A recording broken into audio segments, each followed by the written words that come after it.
இந்த நாள் இனிய நாளாயமைய எங்கள் வாழ்த்துக்கள். 20/6/2026 ஆனி 6 ஜூன் சனிக்கிழமை.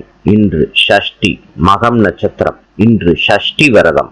இன்றைய நல்ல நேரம் காலை 7:30 8:30 வரை, மாலை 4:30 5:30 வரை. கௌரி நல்ல நேரம் காலை 10:30 11:30 வரை, மாலை 9:30 10:30 வரை.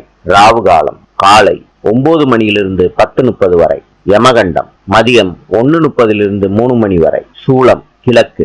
இன்றைய ராசி பலன். மேஷம் நன்மை, ரிஷபம் தனம், மிதுனம் பயம், கடகம் வெற்றி, சிம்மம் அசதி, கன்னி சந்தோஷம், துலாம் சிக்கல், விருச்சிகம் ஊக்கம், தனுசு ஆர்வம், மகரம் உதவி, கும்பம் மறதி, மீனம் அமைதி. இந்த நாள் இனிய நாளாயமைய எங்கள் வாழ்த்துக்கள். நாளை சந்திப்போம்.